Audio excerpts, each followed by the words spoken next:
And on to the next one. So, I'm kind of making a beeline at this point for finishing up the Nicktoons series as a whole. Quite an adventure this has been. So, having finished off the GBA version of Volcano Island, it's time for the DS version. Which seems, well, it's not going to hit the same standard, I don't think. But, hey, doesn't mean it's not worth trying out. I find its interface theme really strangely odd. It's the only, as far as I know, or at least as far as I remember, only Nicktoons game that actually uses the old Nickelodeon green and orange color scheme. Which is odd because it doesn't fit the rest of the theme of this game at all. So notice that there's a minigame selection. Something I just find interesting here. By the way, I don't know what the difference is in between difficulties here, so I'm just gonna go with hard because why not? Something I find interesting here is the profile option, quote unquote. You might wonder what this is. Apparently you have multiple profiles or something to that effect. Well, no. Its second profile actually just deletes all your hit.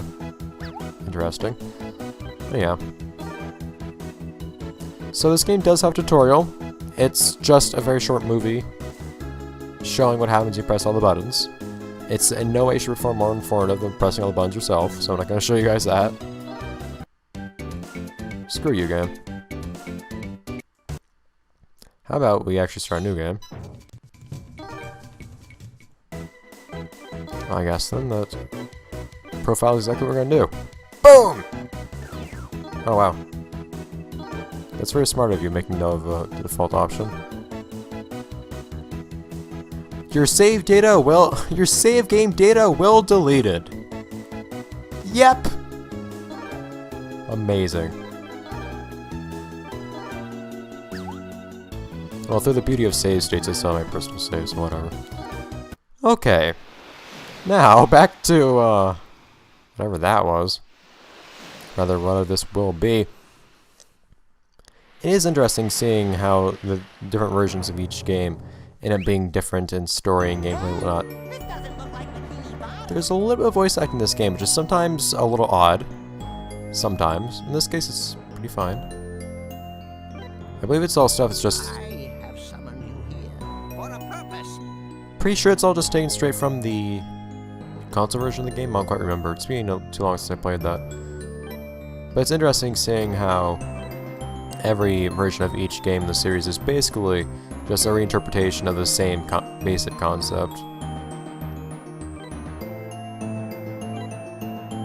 There are some pretty major differences in this one from other versions of Volcano Island, for example.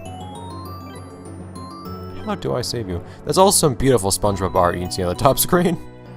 That being the left screen. I like how the mysterious crap is floating on the top screen as well. Oh wait, Timmy actually got out himself this time. A little bit different from what we did last time in the GBA version.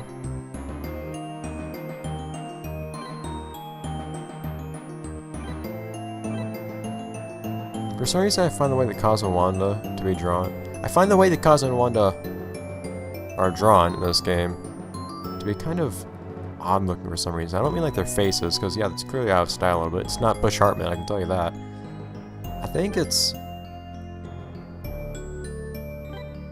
I think their legs are too thick. Something weird like that. But I keep getting my attention brought to their...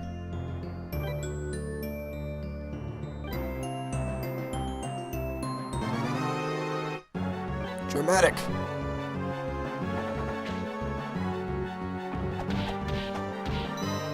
So apparently, Danny actually knows how to punch things in this game. I don't miss that. Rather, I don't miss not being able to punch things. More things to save. It was weird going through that last game, the GB version, and being literally helpless the entire time, defenseless. Things are gonna go a little bit differently this time.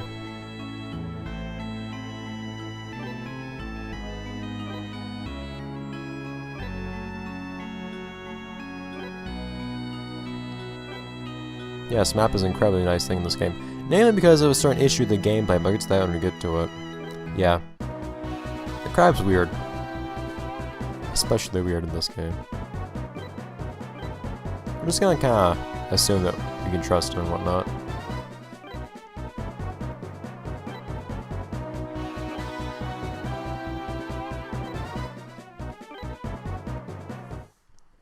So here we are. The place looks nothing like where we were before. So one thing to note is this game has very gratuitous use of the touchscreen. Can you even reach that? Yeah, okay. And now SpongeBob has a different icon on the bottom left, which is notable, and I don't like attacking things with SpongeBob. Appropriately, Danny's pretty much the best for actually attacking things, because he can stun lock things pretty much infinitely.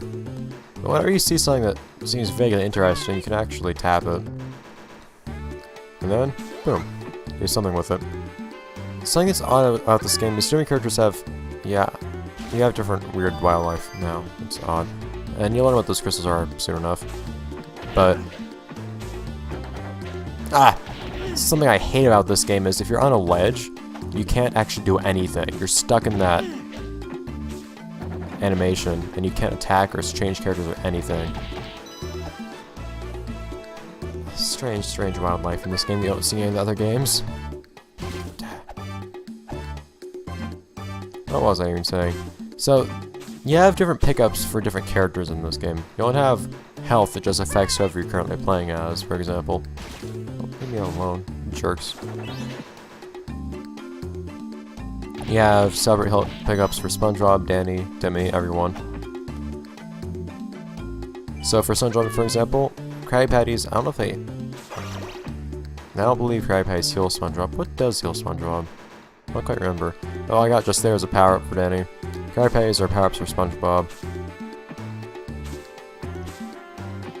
And whatnot.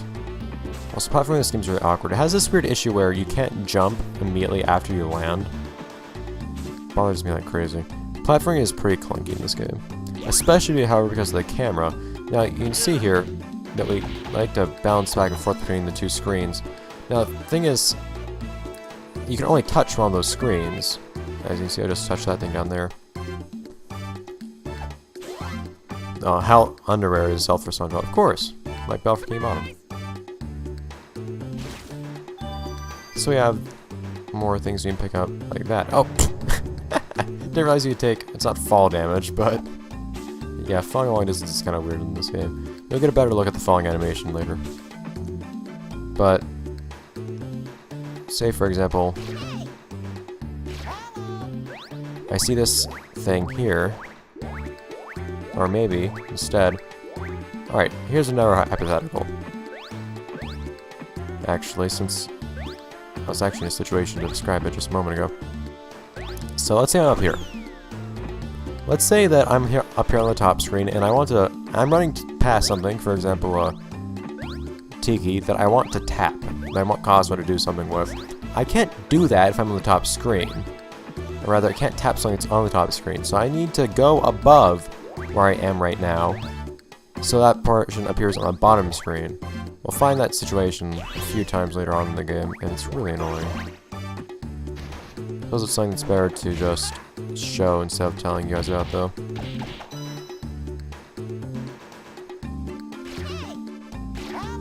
But you also want to keep your eyes on the bottom screen off and even when you're not playing on the bottom screen for that very reason.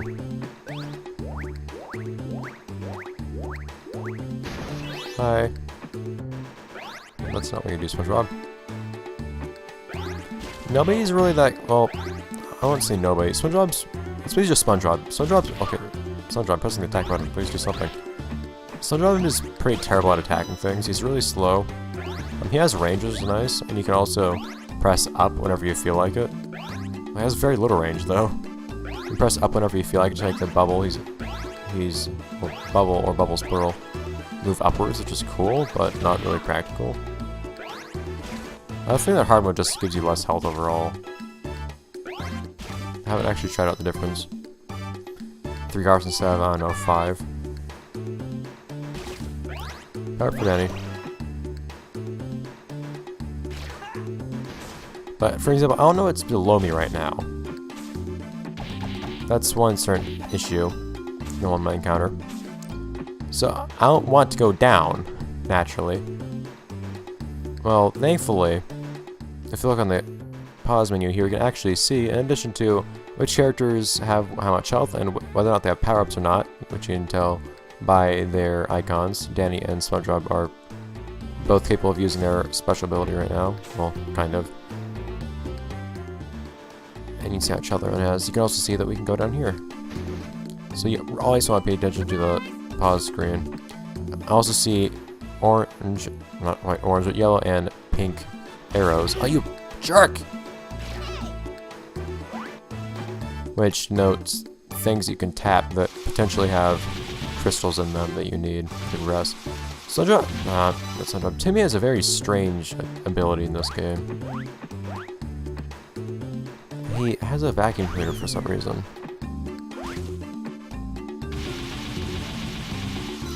Thing is, it doesn't stun lock enemies, and it does very little damage. But, okay. That was kind of a useless thing to have up here right there. Aha! And now everybody has the potential to use their not quite special ability to go into power-up mode for a short period of time. Once I cover some enemies, I'll try to use that.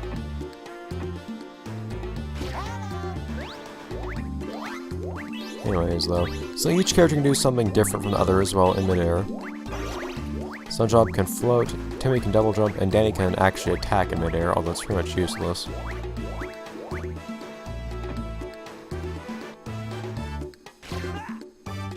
That. Nobody really has the same damage output that Danny does, though, and Danny is the only one who can actually stun lock enemies. Well, strange animation. Ah! Yes, you can see the... Sometimes the character decides to just jump from one screen to another arbitrarily. Also, as for what these purple coins do, basically nothing. You get a... Oh, is that health? It is. Okay, good. But, see that animation. I just think Danny has some really funny animations in this game. Namely that, how strange thing he does whenever he falls a long distance. It doesn't even look like he's hurt or anything, he just kinda needs a moment to let it set in. Timmy's is more reminiscent of some of the other, namely, what was it? Tackle the Toybots with the GBA. When you had fall long distance. I don't know if I showed SpongeBob's in or not. Once you start falling a long distance, though, you actually completely lose control as you enter a helpless falling state. Like, right now, I can't move left or right.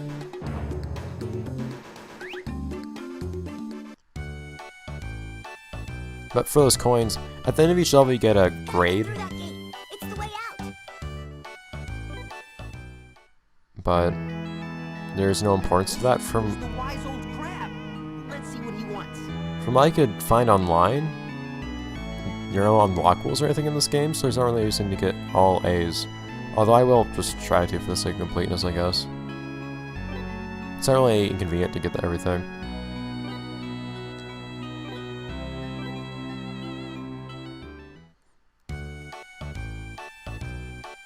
As do I. He does have quite the habit of just appearing wherever you happen to be.